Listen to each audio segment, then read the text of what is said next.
position. Qu'est-ce qu'ils ont ajouté avec leur génie remarquable? Ils ont ajouté l'article 28, qui a interdit de faire un recours contre la commission électorale nommée par le Conseil. Il est vrai que les membres de cette commission sont des juges, des magistrats très connus, c'est vrai, mais la nature des actes pris par la commission, ce sont des actes tout simplement à caractère administratif. Donc il n'y a pas lieu d'éviter ou faire vêtir ces actes caractère d'acte de gouvernement ou caractère qui échappe à tout recours juridictionnel. Parce que tout simplement, c'est tout à fait le contraire à l'article 21. L'article 21, paragraphe 2, dit, tel qu'il était formulé, qu'il est interdit de faire des, comment dire en arabe, لا يجوز تحصين أي عمل من داري من رقابة القضاء. Ça veut dire en français, il est exclu de faire échapper au contrôle du juge un acte administratif. Et tout acte administratif doit être soumis au contrôle du juge. Compte tenu de cet article 21, il est totalement inconcevable de mettre après 5 articles après ou 6 articles après un article qui interdit totalement le recours juridictionnel. Puisque l'interdiction de recours est interdite. Tout simplement, l'interdiction de recours est interdite. Donc on ne peut pas... Mais au Conseil militaire, ils ont des génies juridiques, c'est vrai que j'arrive pas à voir. L'interdiction du recours est interdite. Qu'est-ce qui s'est passé? L'intention du recours est interdite. Toute l'intention du recours On est passe la période de 31 mars après la déclaration, on prépare les élections, et ensuite on arrive à la majorité. Quelques décisions à cause de cette contradiction dans la déclaration constitutionnelle du mars 2011, à cause de ces contradictions entre l'article 21 et l'article 28, nous nous trouvons aujourd'hui avec 2 décisions, de 2 jugements, de 2 arrêts, de 2 juges administratifs différents. L'un s'appuie sur 21 et l'autre s'appuie sur 28. C'est tout à fait normal. Ce n'est pas la faute du juge. C'est la faute du génie qui a élaboré ce texte. Un militaire, il n'est pas fait pour ça. J'ai toujours dit, ça veut dire quoi? Ça veut dire donner simplement à celui qui a le plus de compétences de faire ça. On ne peut pas s'improviser juriste. On ne peut pas s'improviser juriste. C'est impossible. Donner ça. Mais on peut le faire en Égypte. Je crois que ça, c'est maintenant, cette idée se confirme tous les jours dans mon esprit. Et j'ai l'impression qu'on est systématiquement, on préfère le genre de confiance, même si c'était des ignares, aux gens de compétences, même si c'était des génies. Voilà. Même s'ils ne comprenaient rien, on les suit quand même, quelles que soient les conséquences. Il y avait quelque chose qui m'a quand même assez déroutant pour un juriste. Le 12, attendez, j'ai la date exacte, le 12 juillet, le Conseil militaire, il a sorti, 12 juillet 2011, il a sorti une déclaration, on appelle communiqué constitutionnel, qui dit qu'il va falloir préparer un document qui détermine les critères de la formation de l'Assemblée constituante. C'est-à-dire le Mabadi al-Hakim. On se souvient tous de ce qui s'est passé après. Après, c'est rien passé. Le calme est total parce que personne n'a jamais pris le soin d'aller lire sur le site de machin là, du Conseil, quelles sont les décisions prises par le Conseil. Personne n'a jamais pris les. Sinon, les chercheurs qui aiment bien fouiner, comme moi. Donc, je suis allé voir toutes les décisions, les arrêtés et les ordonnances prises par le Conseil militaire. Et je trouvais ça 11 juillet 2011, il dit qu'on va sortir effectivement un texte qui détermine les critères de composition. اللي هي معايير اختيار جمعية تأسيسات. Ce qui s'est passé, il a confié ça à Ali Selmi. Ali Selmi,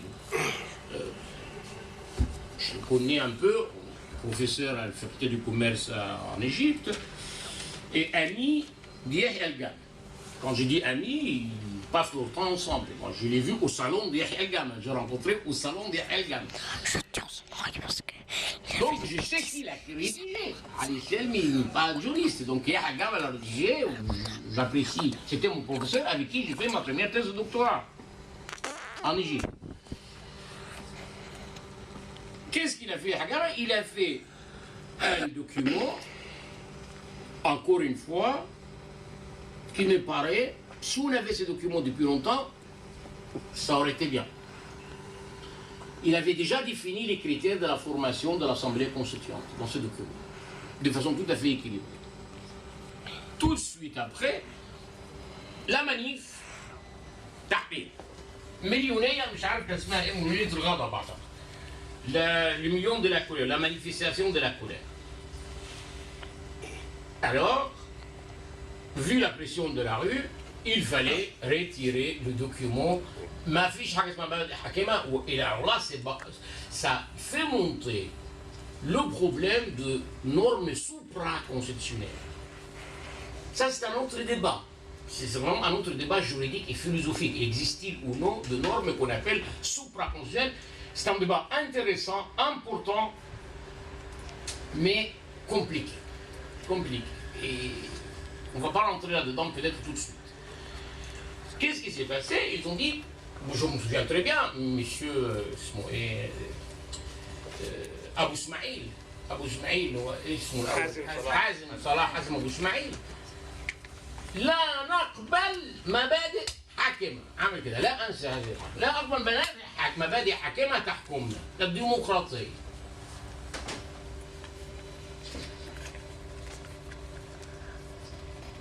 نشرت كتاب، pardon, j'ai publié un livre il y a 2 jours qu'il vient de sortir en Égypte.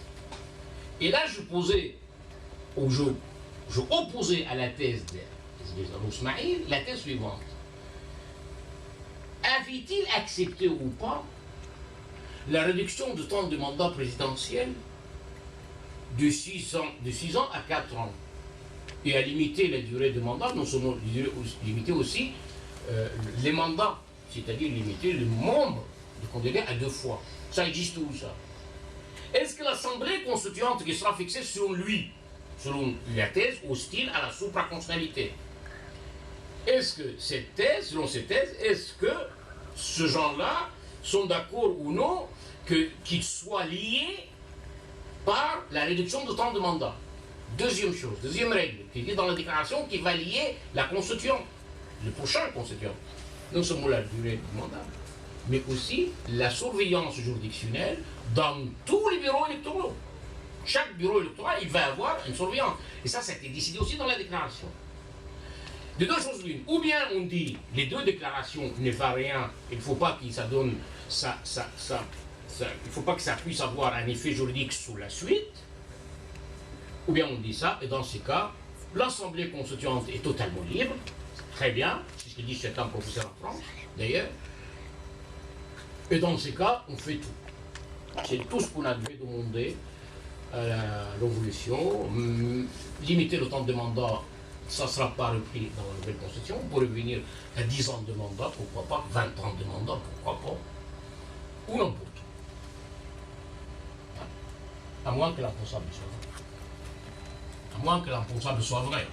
À moins qu'on admette, oui, bel et bien, les déclarations constitutionnelles avaient et ont toujours une valeur juridique contraignante pour l'avenir. Que ça nous donne de l'allergie ou que ça ne donne pas de l'allergie, quand on pose le problème de la supraconstitutionnalité, ça c'est autre chose. Ça c'est une sensibilité particulière. Mais les principes qui étaient dans la déclaration, certains d'entre eux au moins, sur le plan juridique, me semble très utile d'être repris dans la nouvelle constitution. La réduction du temps de mandat, par exemple. L'existence de surveillance judiciaire dans tous les bureaux. Donc, je donne ça comme deux exemples très connus pour tous, mais il y en a d'autres. Mais la vérité, ce n'est pas là. La vérité de la millionnaire de manifestation de millions à Tahrir, c'était pour d'autres raisons. Lorsque Selmi il a préparé le texte, moi j'étais en tout contact avec un gamin, et je lui dis montre-moi le truc, je lui dis mais je suis d'accord, il faut l'envoyer. L'envoyer tel qu'il était. بعدين بقى عندنا المجلس العسكري le conseil militaire, il aime bien ajouter sa petite sauce pour donner du goût au plat. Il a mis une disposition jamais vue dans n'importe quel pays. Aucun pays au monde, on peut mettre une disposition de cette nature. Une vraie connerie. Désolé pour utiliser ces termes. C'est absolument pas élégant. Mais quand même, je ne trouve pas un autre aussi adéquat. Une belle connerie. Le budget de l'armée se détermine par l'armée. Aucun contrôle de la part du Parlement ne peut s'exercer sur le budget de l'armée. Normalement, le Parlement dans tous les pays, depuis la naissance de la démocratie anglaise, ou même la démocratie du XVIe siècle, je dirais, même si je remonte encore plus loin à la démocratie d'Athènes, en général, tout ce qui concerne les sous, normalement, c'est le Parlement qui le fixe, donc pas le contrôle. Quand on dit, voilà un secteur de l'État qui doit échapper totalement au contrôle du Parlement, aucun Parlement au monde n'acceptera ça. Même si c'était un Parlement des Guignols. Même si c'est le cas d'ailleurs. Et ça ne change rien. Je vous dis par là, c'est invraisemblable. Ajouter en catimini ces textes. Les textes, je l'ai vu. J'ai vu le texte avant de mettre cette harmonie là-dedans. Il n'y avait rien. Une fois, on l'a donné au grand génie là, qui nous sert de président de je ne sais pas quoi, eh bien, il a mis tout ce qu'il a voulu. C'est exactement comme un plat, comme si un truc vraiment n'a rien de professionnel. C'est ça qui m'agace énormément. Il n'a rien de professionnel. Tout ce qui se passe n'a rien de professionnel. On dit qu'on a des génies en droit constitutionnel en Égypte. Ils sont où? Ben, où sont-ils? Si c'était le cas, pourquoi autant de contradictions? Pourquoi autant il y a des cacophonies. C'est le moins qu'on puisse dire que c'est que tout le monde constate. Je n'ai pas besoin d'être un grand génie constitutionnaliste pour dire que finalement il y a quand même des contradictions, il y a des cacophonies. Deux arrêts différents et chacun se pose, en tout cas ses places, à partir de la même déclaration. Déclaration de mars. Le problème qu'en tant que juriste, je dis ni l'un ni l'autre a tort. Chacun s'appuie sur un texte dans la même déclaration. C'est vrai. Je peux avoir, moi, une affinité particulière pour un jugement, parce que je le souhaitais. Je le souhaitais à titre personnel. Mais je ne peux pas dire qu'il est mieux fondé que l'autre parce que je l'aime bien. Ça, c'est mon appréciation subjective personnelle, ça. Vous voyez? Mais ce n'est pas juridiquement mieux fondé que l'autre. Les deux sont parfaitement fondés. Cependant, on pourrait éventuellement, dans la mesure où on a un arrêt qui est quand même mieux argumenté sur le plan juridique, qui disait que toutes les compétences du comité électoral, de la commission électorale, ne sont pas à caractère juridique ou n'ont pas le caractère juridictionnel. S'ils n'ont pas tous les caractères juridictionnels, dans ces cas, la commission peut agir en tant qu'autorité administrative. Et dans ces cas, lorsqu'elle agit en tant qu'autorité administrative, on peut faire un recours contre ces actes à caractère administratif. Ça me semble, ça tient. Quand on lit les compétences, effectivement, je vais vous épargner quand même cette lecture de compétences du comité électoral, on constate effectivement il y a des choses à caractère organisationnel, réglementaire. réglementaire. Donc tout n'est pas juridictionnel. Il ne s'agit pas d'un litige pour trancher un litige. C'est pas du tout ça. Donc on voit bien que ces actes peuvent faire l'objet d'un droit. C'est-à-dire, on fait plutôt primer l'article 21 sur l'article 28. Et ça me paraît correspondre d'abord à la coutume constitutionnelle, mais aussi à la Constitution abrogée de 71, et même à l'absence totale aujourd'hui de quelque chose qui s'appelle acte de gouvernement. Acte de gouvernement, ça veut dire quoi? C'est-à-dire un acte qui n'a rien à voir avec, qui doit échapper au contrôle juridictionnel du juge. Ça n'existe plus. Même en France, aujourd'hui, on réduit au pot de chagrin la théorie de l'acte de gouvernement. Ça n'existait plus, la théorie de l'acte de gouvernement. Et tant mieux. Voilà ce qui s'est passé jusqu'à maintenant. Maintenant, j'ai quand même deux choses à souligner. D'abord, les élections présidentielles et la prochaine constitution. Ce sont les deux questions majeures qui méritent vraiment une analyse.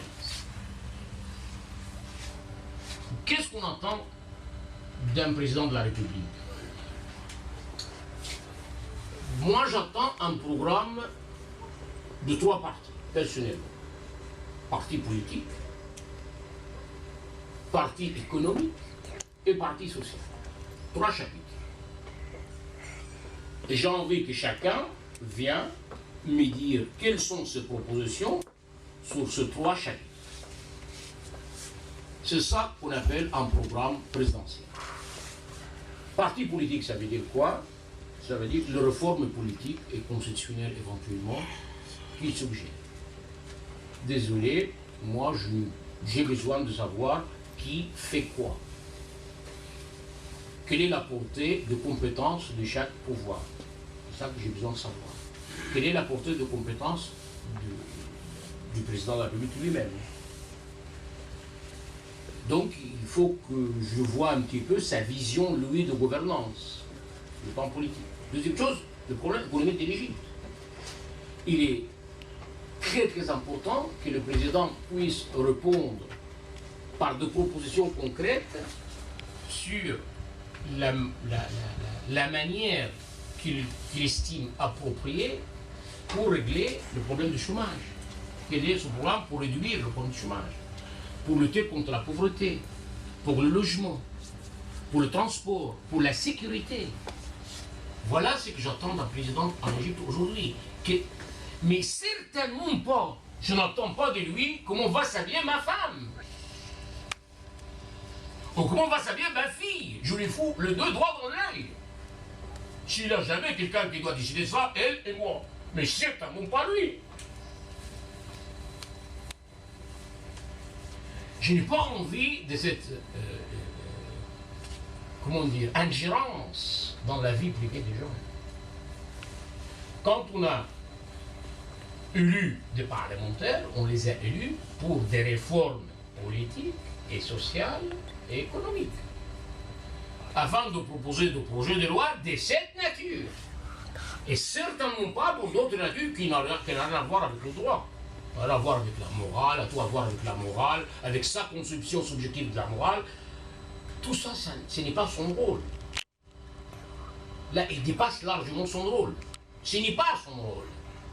Son rôle de répondre, donner une réponse politique, formulée en termes législatifs, à des questions d'ordre politique, économique, social. C'est ça son rôle, et pour cela, on l'a élu. Si jamais on l'a vraiment élu. Là. Dieu seul le sait.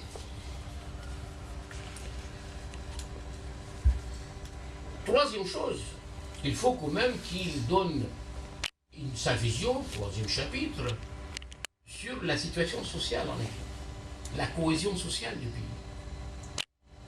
La cohésion sociale, ça veut dire quoi, la cohésion sociale?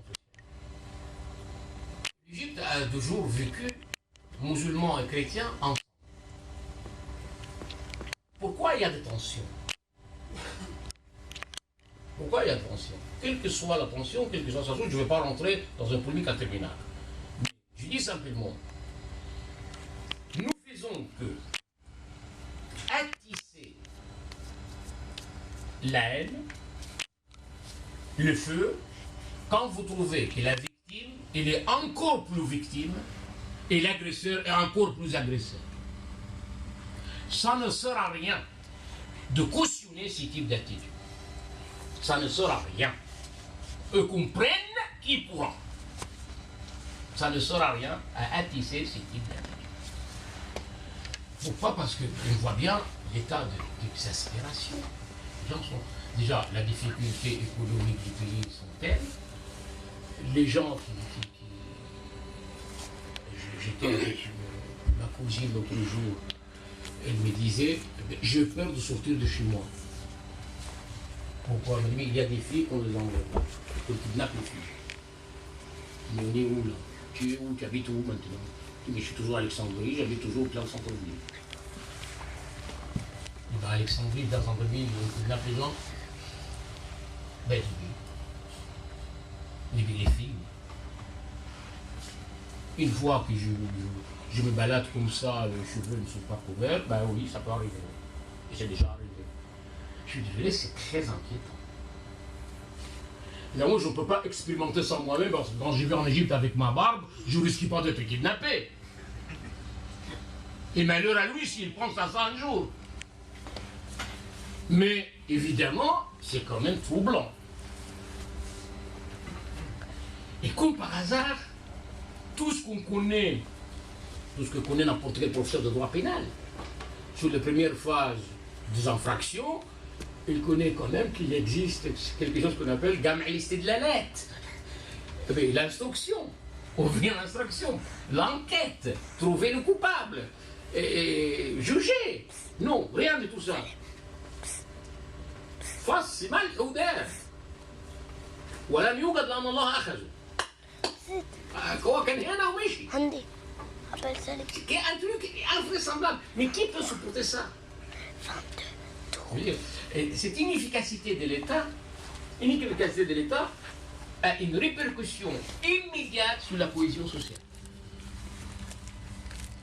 Immédiate sur la cohésion sociale. Donc j'attends d'un président, ce sera critère du choix pour moi, de choisir un président capable à maintenir la cohésion sociale en Égypte. C'est-à-dire quoi la cohésion sociale? C'est-à-dire suivre fermement ces types d'infractions sans complaisance. Sans complaisance avec eux. Ça, c'est la partie qui concerne le président. Mais en même temps, nous sommes dans une phase extraordinaire, puisque en même temps, nous devons préparer la nouvelle constitution. La nouvelle constitution, ça veut dire quoi? Ça veut dire que c'est le texte qui va déterminer la règle du jeu. La règle du jeu, c'est-à-dire qui fait quoi? Qui fait quoi? Et comment on va le faire? Et quel est le rapport entre les outils législatifs? Qu'est-ce que j'entends depuis l'élection de notre Parlement? J'entends des choses jamais entendues dans toute ma vie, même en Égypte. J'entends sur la chaîne Fadaïa, la chaîne égyptienne, qui n'est pas forcément une chaîne dirigée par l'ennemi ou par quel complot. Un type qui vient représenter justement les frères musulmans pour dire il y a une ingérence énorme de la part de la juridiction et de la magistrature dans le Parlement. Et l'animatrice de la télé dit mais pourquoi vous dites ça? Il dit puisqu'il y a tout le temps de contrôle. Est-ce bien entendu? Mais il y a toujours eu un contrôle. Ça s'appelle contrôle de constitutionnalité des lois, les gars.